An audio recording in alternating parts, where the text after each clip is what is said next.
మీ పిల్లల డాక్టర్ కళ డబ్బు వల్ల ఆగిపోవద్దు. కేవలం 18 లక్షల నుంచి ఎంబీబీఎస్ విదేశాల్లో.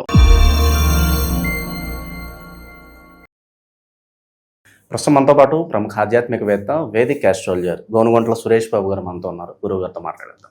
నమస్కారం గురుగారు. మణికంఠ గారు నమస్కారం అండి. గురుగారు, ఆగస్టు నెల విశేషంగా ముందుగా మనం మేషరాశి పరిస్థితి చూద్దాము. సో మరి ఈ నెల హైలైట్స్ ఏంటి, ఎలా ఉండబోతుంది? మనకు చాలా పండుగలు ఉన్నాయి ఈ మాసంలో. మరి ఏ విధంగా వినియోగించుకుంటే మంచి ఫలితాలు వెలుకుంటాయి అంటారు? ఓం గం గణపతియే నమః. స్వర్ణలక్ష్మి నమస్తే అస్తు. పరబ్రహ్మ స్వరూపిణి రాజ్యం దేహి ధనం దేహి సర్వకామాంచ దేహి మే.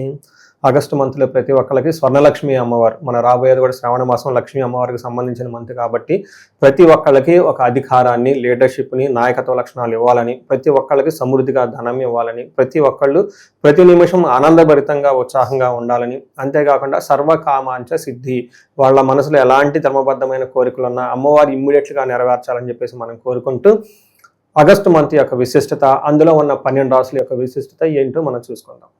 సో ముందుగా మనం 12 రాసుల వరకు ఫలితాలు చెప్పుకోబోయే ముందు ఈ యొక్క ఆగస్టు మంత్ యొక్క విశిష్టత తెలుసుకుందాం. ఇందులో మీరు చెప్పిన విధంగా చాలా పండగలు, చాలా మార్పులు ఉన్నాయన్నమాట. అందులో ముఖ్యమైనది ఏంటంటే ఈ మాసం వచ్చేటప్పటికి సంకటహర చతుర్దశితో స్టార్ట్ అయ్యి మళ్ళా సంకటహర చతుర్థితో క్లోజ్ అవుతుంది అనమాట. అంటే 2 సంకటహర చతుర్థుల మధ్య ఈ మాసం అంతా ఉంది. ఇందులో ముఖ్యంగా 2-3 ఉన్నాయండి, అందరూ తెలుసుకోవాల్సింది. ఒకటి వచ్చేటప్పటికి మనకి ఇందులో శ్రావణ మాసం స్టార్ట్ అయిపోతుంది. ఎప్పుడైతే శ్రావణ మాసం స్టార్ట్ అవుతుందో వరలక్ష్మి వ్రతం, శుక్రవారాలు ఇవన్నీ చేసుకుంటూ ఉంటాం. నెక్స్ట్ గురు మోఢ్యమి అని నడుస్తూ ఉందండి. అది ఆ రోజుతో అయిపోతుంది, 12వ తారీఖుతో అయిపోతుంది. అంటే శ్రావణ మాసం రేపనికి ఈ రోజుతో మోడం కూడా అయిపోతుంది. అక్కడ నుంచి అన్ని మంచి ముహూర్తాలు ఉంటాయి, చక్కగా అన్ని చేసుకోవచ్చు. తర్వాత వరలక్ష్మి వ్రతం వచ్చేటప్పటికి 21వ తారీఖు జరుగుతుంది. 28వ తారీఖు రాఖీ పండుగ, రాఖీ పౌర్ణమి అని చెప్తారనమాట. ఇవి మేజర్గా ఉన్నవి. మనకి ఆ రోజు జంజాలు కూడా మార్చుకుంటూ ఉంటాం. మేజర్గా ఉన్న పండగలు, ఫెస్టివల్స్ అని చెప్పుకోవచ్చు. ఇంతేకాకుండా జ్యోతిష శాస్త్రం ప్రకారం గ్రహాలు వచ్చేటప్పుడు 4 గ్రహాలు మారుతున్నాయి. జనరల్గా 2 గ్రహాలు 3 గ్రహాలు మారుతూ ఉంటాయి. కానీ ఈసారి ఆగస్టు మంత్లో 4 గ్రహాలు మారుతూ ఉన్నాయి. అందులో ఏంటి, శుక్రుడు, కుజుడు, బుధుడు, తర్వాత వచ్చేటప్పటికి శుక్ర, కుజ, బుధ, సూర్య 4 గ్రహాలు మారుతూ ఉన్నాయి. ఈ 4 గ్రహాల యొక్క ఇంపాక్ట్ ప్లస్ శ్రావణ మాసం ముఖ్యమైన పండుగలన్నీ ఉన్న ఈ యొక్క శ్రావణ మాసంలో లేదా ఆగస్టు మంత్లో ఎలా ఉందో మనం తెలుసుకుందాం. ఒక్కొక్క రాశి వారికి వాళ్ళ యొక్క ఇంపాక్ట్. సో ముందుగా మనం మేషరాశి చూసుకుంటే, మేషరాశి వారికి ఈ మంత్ చాలా తటస్థంగా ఉంటుందండి. అంటే ఇటు పక్కన అపార్చునిటీస్ ఉన్నాయి, ఇటు పక్కన కొంచెం ఛాలెంజెస్ కూడా ఉన్నాయి. దానితో పాటు వీళ్ళకి ఏలినాటి శని నడుస్తూ ఉంది కాబట్టి వీళ్ళకి ఇండివిడ్యువల్గా జాతక చక్రం చూపించుకోవడం చాలా చాలా ముఖ్యం. ఎందుకంటే ఏలినాటి శనితో పాటుగా వాళ్ళ యొక్క దశలు, అంతర్దశలు సరిగా లేకపోతే ఇంకా ప్రాబ్లం ఎక్కువ అవుతుంది. ఇంకొక రెండవ ముఖ్యమైన విషయం ఏంటంటే, ఈ రాశితో పాటు వీళ్ళ ఇంట్లో కనుక మేషరాశి, కుంభరాశి, సింహరాశి, ధనుసు రాశి వాళ్ళు ఎవరైనా కనుక ఫ్యామిలీ మెంబర్ ఉంటే ఇంకా ప్రాబ్లం అధికమయ్యే విధంగా ఉంటుంది. దానికి తోడు వీళ్ళకి ఏలినాటి శని కూడాను కొంచెం బాగా టఫ్ అయిన పొజిషన్లోకి వెళ్తూ ఉన్నారు. అంటే రీసెంట్గా నాకు కాల్స్ రావడం కూడా ఎక్కువగా స్టార్ట్ అయినాయండి. బట్ అది ఓవరాల్ సినారియో. బట్ ఈ మంత్ చూసుకుంటే వీళ్ళకి చాలా తటస్థంగా ఉంటుంది. ఒక పక్కన ఈక్వల్గా అపార్చునిటీస్, ఈక్వల్గా ఛాలెంజెస్ ఉంటాయని మనం గమనించాలి. సో ఇందులో మనకేం చెప్తారంటే లఘు గోచారం, సూక్ష్మ గోచారం ప్రకారం అది చెప్పుకోబోయే ముందు ఇందులో ఉన్న నక్షత్రాలు, తర్వాత లెటర్స్ చూద్దాం. ఇందులో ఉన్న అశ్విని 1, 2, 3, 4 పాదాలు, భరణి 1, 2, 3, 4 పాదాలు, కృతిక ఫస్ట్ పాదం అంతా ఉంటుంది. పేరు బలం బట్టి మనం చూసుకుంటే వీళ్ళకి చూ, చే, చో, లాలీలులో ఆ అన్న అక్షరాలు మనకి పేరు బలం ప్రకారం వస్తాయి.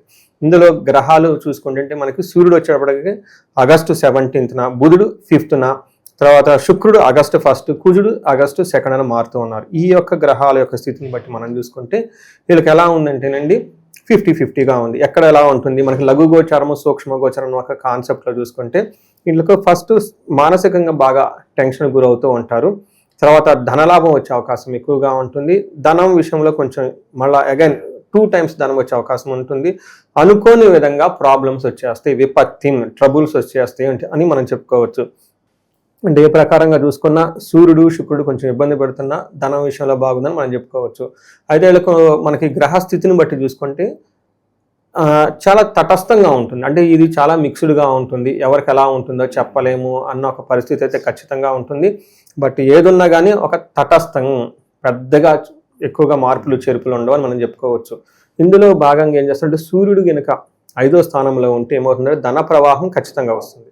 కానీ దేహలాస్యం, మనస్తాపం, సుహృద్వేషం, ధనవ్యయం, బుద్ధి చాంచల్యం ఆప్నోతి, పంచమే రవి సంయుతే అని చెప్తారు మనకి సంస్కృతంలో. అంటే ఏంటి, శారీరకంగా టైర్డ్నెస్గా ఉండటం, మనసు అనేది చాలా దిగులుగా ఉండటము, బంధువులతోటి లేదంటే వాళ్ళతో ఫ్రెండ్స్ తోటి గొడవలు పడే అవకాశం ఎక్కువగా ఉంటుంది, ధనవ్యయం ఎక్కువగా ఉంటుంది.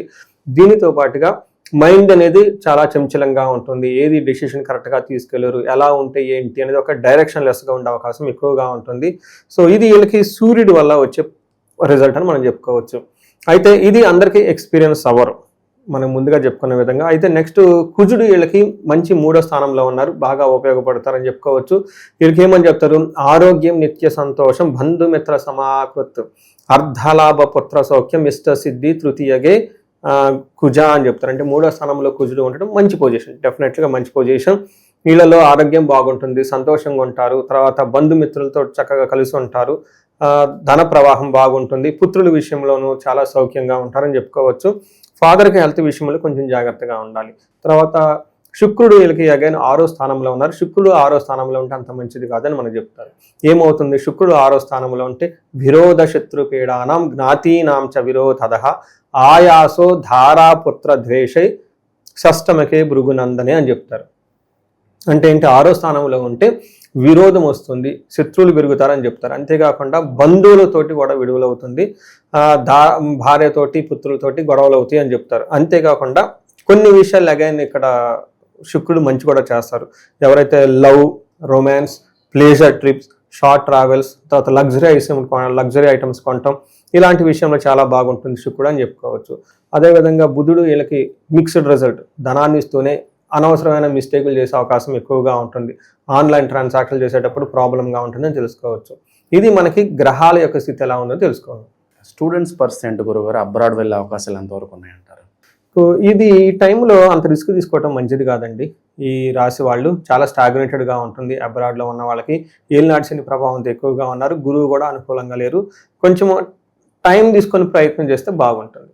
ఇక నక్షత్రాల పరంగా చూస్తే ఏ నక్షత్రం వాళ్ళకి ఎలా ఉంటుంది అంటారు? సో వీళ్ళకి నక్షత్రం ప్రకారం మనకి అంగగోచారం అన్న ఒక కాన్సెప్ట్ ఉంటుందండి. దీని ప్రకారం వీళ్ళకి అంత అనుకూలంగా లేదని చెప్పుకోవచ్చు.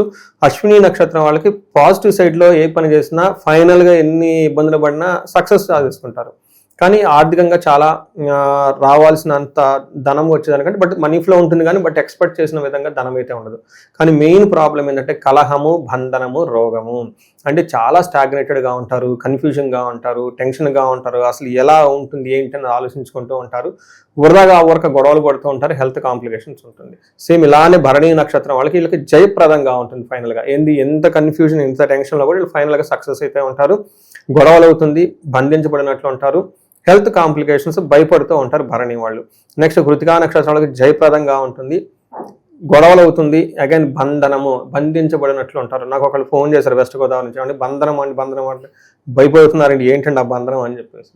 అంటే మనం కొన్ని ఇంపార్టెంట్ డెసిషన్లు మనం చాలామంది నాకు ఈ మధ్య అన్నరాలు చేస్తూ ఉంటారు, ఏమండి ఇండియాలో ఉంటే బాగుంటుందా, లేదంటే మనం యూఎస్లో ఉన్నాం 5 years 6 years 10 years ఇక్కడ సంపాదించుకోలేదు, ఇండియా నుంచి అప్పులు చేసి వచ్చాము, అసలు మళ్ళీ ఇండియాకి వెళ్తే బెటరా, ఎక్కడ ఉంటే బెటరా, కొంతమంది అబ్రాడ్లో ఉంటే బాగుంటుందా, ఇండియాలో ఉంటే బాగుంటుందా, కొంతమంది డాక్టర్స్ ఫోన్ చేస్తున్నారు ఈ మధ్య కొత్తగా, ఎక్కడ ప్రాక్టీస్ చేస్తే బాగుంటుంది, అలా రకరకాలుగా కన్ఫ్యూజన్లో ఉంటారండి, బంధించబడినట్లు ఉంటారు, డైరెక్షన్ అనేది ఉండదు.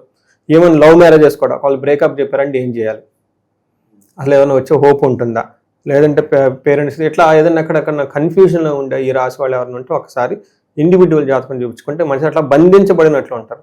నెక్స్ట్ కృతికా నక్షత్రంలో జయప్రదంగా ఉంటారు, కానీ గొడవలు అవుతుంటుంది, బంధించబడినట్లు అంటారు, రోగం ఉంటారు. ఇది మనకి ఏ నక్షత్రం వాళ్ళకి ఎలా ఉందో చెప్పుకోవచ్చు. నెక్స్ట్ అశ్విని నక్షత్రం వాళ్ళకి మెయిన్ బుధుని వల్ల రాంగ్ డెసిషన్ తీసుకుంటారండి. అంటే వెరీ క్విక్గా ఆన్లైన్ ట్రాన్సాక్షన్ చేసుకోవటం, ఒకరికి పోయి ధనం ఇంకొకరికి పంపించడము, ఒక పని చేయబోయి ఇంకొక పని చేయటం, అలా ఇంటెలిజెన్స్ అంటారు చూసారా, అది చాలా స్లోగా ఉంటుంది, చాలా కేర్ఫుల్గా ఉండాలి. భరణి నక్షత్రం వాళ్ళకు కూడాను బుద్ధి నాశనము, కార్యహాని, రాంగ్ ప్లానింగ్, రాంగ్ స్ట్రాటజీ పెట్టుకొని వర్క్ చేసుకొని తిరిగి అసలు ఎటో వెళ్ళిపోతారు. చెన్నై ట్రైన్ ఎక్కాల్సిన పోయి మద్రాస్ ట్రైన్ ఎక్కడో ఎక్కేస్తారనమాట. అలా ఒక రాంగ్ ప్లానింగ్, రాంగ్ నాలెడ్జ్తో పట్టుకొని ఇబ్బంది పడిపోతారు. కృతికా నక్షత్రం వాళ్ళు కూడా సేమ్ బుద్ధి నాశనం, ఇంటెలిజెన్స్ అనేది చాలా తక్కువగా ఉంటుంది. ఈ టైంలో రాంగ్ డెసిషన్ తీసుకునే అవకాశం ఎక్కువగా ఉంటుంది. సో అన్ని నక్షత్రాలతో కంపేర్ చేసుకుంటే కొంచెం ఈ మేషరాశి వాళ్ళు ఓవరాల్గా జాగ్రత్తగా ఉండటం మంచిదండి. ఏలినాటి శని యొక్క ప్రభావంతో ఉన్నారు కాబట్టి కొత్తగా వచ్చిన వాళ్ళని ఎవరిని నమ్మొద్దు. నేను ప్రతిసారి అగైన్ అండ్ అగైన్ ఏలినాటి శని ఉన్న వాళ్ళకి చెప్తాను. రీసెంట్గా ఒక స్టోరీ, ఎవరో జాతకం చెప్పించుకున్నారు, ఏమంటే మీ ప్రిడిక్షన్ రాంగ్ అని మెసేజే పెట్టేశారు. ఏంటబ్బా ఎంత స్టేట్మెంట్ ఇచ్చారని చూస్తే వాళ్ళకి ఏలినాటి శని అడుగుతున్నావు. పక్క నేను ప్రతి వీడియోలో చెప్తుంటానమ్మా, ఏలినాటి శని ఉన్న వాళ్ళు కొత్తగా పరిచయాలు, కొత్తగా బిజినెస్లు ఫస్ట్ పెట్టుకోవద్దు. మీరు ఏ పనేం చేయండి, అందుకని అగైన్ అండ్ అగైన్ ఏలినాటి శని ఉన్నవాళ్ళు మీ జాతకం మీరు సూపర్ రాజయోగాలు ఉండొచ్చు, కానీ టైం అనుకూలంగా లేదు. అలాంటి మళ్ళీ జాతకం చూస్తే బిజినెస్ చేసే యోగ్యం ఉంది, కానీ టైం బాగలేదు కదా. అందుకని ఇలాంటి మిస్టేకులు చేయకుండా కాస్ట్లీ మిస్టేకులు అసలు చేయొద్దు. ఎందుకంటే కొంతమంది నేను 4 million ఇన్వెస్ట్మెంట్ చేశాను, ఇండియన్ కరెన్సీలో 10 కోట్లు ఇన్వెస్ట్ చేశాము, ఈ టైంలో లాస్ అయిపోయాము, 5 కోట్లతో మళ్ళీ మిగిలాము, 5 కోట్లు లాస్. ఇలాంటి పెద్ద పెద్ద ఎక్కడైనా కనుక ఉంటే చాలా ఇబ్బంది పడిపోతారు. మేషరాశి వాళ్ళకి అగైన్ అండ్ అగైన్ కొత్తగా ఉన్న పరిచయాలతోటి, తర్వాత కొత్తగా చేసే బిజినెస్లతోటి లూక్రేటివ్ ఆఫర్లు ఇచ్చేవాళ్ళు, ఈ రకరకాల మోసాలు చేసేవాళ్ళు చాలా ఎక్కువ మంది ఉంటారు. 1-2 సార్లు ఆలోచించుకోండి, ఏది కొత్త పనులు అయితే చేయొద్దని. వీళ్ళకి అగైన్ అండ్ అగైన్ ఇన్స్ట్రక్షన్స్ అనుకోవచ్చు, గైడెన్స్ అనుకోవచ్చు, భయపడుతున్నాను కూడా అనుకోవచ్చు. మరి ప్రజెంట్ ఉన్న గ్రహస్థితి బట్టి వీళ్ళకి సూట్ అయ్యే పరిహారాలు అంటే ఏం చెప్తారండి? ఎవరిని ఎక్కువగా ఆరాధించాలి? వెరీ సింపుల్ అండి, వెరీ సింపుల్. వీళ్ళు మన్యు పాశుపత అభిషేకం చేయించుకుంటే చాలా చాలా కలిసి వస్తుంది. అట్లీస్ట్ రుద్రాభిషేకం చక్కగా వాళ్ళ గుళ్ళల్లో ఎక్కడ తెలిసిన వాళ్ళు ఉంటే వెళ్ళిపోయేసి మన్యు పాశుపత అభిషేకము, లేదంటే మహన్యాసపరక ఏకాదశ రుద్రాభిషేకం ఉంటుంది. పేరు చాలా పెద్దదిగా ఉంటుంది. ఇంకా ఈ బెటర్ ఏంటంటే వాళ్ళు ఇంటికి పిలిపించుకొని పురోహితుల్ని, బ్రాహ్మణులను పక్కన చక్కగా వాళ్ళ చేత ఇది చేయించుకుంటే చాలా బాగుంటుంది. సెల్ఫ్ రెమెడీస్ ఏంటంటేనండి, సూర్య నమస్కారాలు చేయటం చాలా ఇంపార్టెంట్. వాటితో పాటు సూర్య అష్టకం అని ఉంటుంది, దీన్ని రెగ్యులర్గా చదువుకోవడం చాలా ఇంపార్టెంట్. శుక్రుని వల్ల తులసి చెట్టును పూజించటం, తర్వాత లక్ష్మీదేవి అమ్మవారిని మనకు చాలా మహాలక్ష్మి అష్టకం చాలా జరుగుతుంటుంది, ఏదో ఒక మంత్రాన్ని జపించడం, ఇవి చేస్తూ ఉంటే వీళ్ళు రాసి వాళ్ళు కొంచెం లేడీస్తో జాగ్రత్తగా, అంటే ఏమంటారు, కొంచెం ఆలోచించి మాట్లాడాలన్నమాట. కాంట్రవర్సీ లేకుండా, అంటే కొంచెం ప్రాబ్లం అయ్యే విధంగా ఉంది. మణికంఠ గారు నేను ప్రతిసారి చెప్తూ ఉంటాను, మనం ఇప్పుడు ఏదైతే చెప్పుకున్నామో దీన్ని గోచార ఫలితాలు అంటారు, లేదంటే కరెంట్ రాశి ఫల ట్రాన్జిట్ రిజల్ట్ అని చెప్తూ ఉంటారు ఇంగ్లీష్లో. వీటి యొక్క ఇంపాక్ట్ ఒక 30% మాత్రమే ఉంటుంది, మ్యాక్సిమం 40 ఉంటుంది, కొంతమందికి 20% ఉంటుంది. బట్ ముఖ్యంగా వాళ్ళ ఇండివిజువల్గా జాతకం చూపించుకోవడం చాలా ఇంపార్టెంట్. అందులో వాళ్ళ యొక్క వ్యక్తిగత జాతకంలో దశలేంటి, భుక్తులేంటి, ఇంకా ముఖ్యంగా వాళ్ళకి ఏమైనా గ్రహ దోషాలు ఉన్నాయా, శాపాలు ఏమైనా ఉన్నాయా అనేది చూపించుకోవడం చాలా చాలా ముఖ్యం.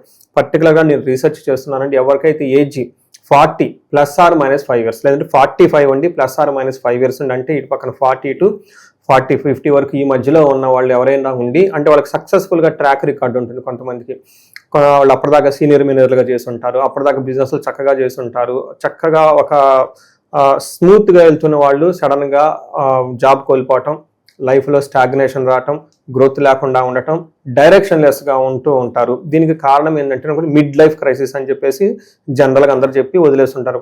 లేడీస్కి అయితే మెనోపాజ్ అని చెప్పేసి, జెంట్స్కి అని చెప్పేసి రకరకాల హార్మోనల్ చేంజెస్ అని చెప్తూ ఉంటారు అనమాట.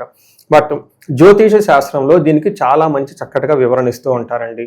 అంటే మనకు ఒక్కొక్క దశలో కొన్ని అరిష్టాలు ఇలా రకరకాలు వస్తూ ఉంటాయి. బట్ ఈ టైంలో ఈ ఏజ్లో కనుక ఎవరికైనా ఇలా ఉంటే దానికి వాళ్ళకి శాపాలు అని ఉంటాయి. రకరకాల శాపాలు అంటే మాతృశాపం, పితృశాపం, సర్పశాపం, అంతేకాకుండా గ్రహ దోషాలు అని ఉంటాయి అనమాట. కాలసర్ప దోషం అని, తర్వాత త్రిపిండి దోషం అని, చాలా మందికి తెలవదా ఉన్నాయి అనుకుని కూడా. బట్ దాని సింబాలిక్ ఏంటంటేనండి, అప్పటిదాకా సక్సెస్ఫుల్గా ఉన్న వీళ్ళు సడన్గా గ్రోత్ లేకుండా ఆగిపోతారు, డైరెక్షన్ లెస్గా ఉంటుంది, ఏం చేయాలో అర్థం కాదు, కన్ఫ్యూజన్లో ఉంటారు. ఇలాంటి వాళ్ళు ఎవరైనా కనుక ఉంటే ఒక్కసారి ఇండివిజువల్గా జాతకం చూపించుకోవడం చాలా ముఖ్యం. అందులో ఉన్న శాపాలేంటి మొత్తం హారోస్కోప్ అంతా స్కాన్ చేసి, తర్వాత గ్రహ దోషాలు ఏంటని చూసుకొని వాటికి సంబంధించిన పరిహారాలు చేసుకుంటే లైఫ్ అనేది 10 రెట్లు ముందుకు ఖచ్చితంగా వెళ్తుందండి.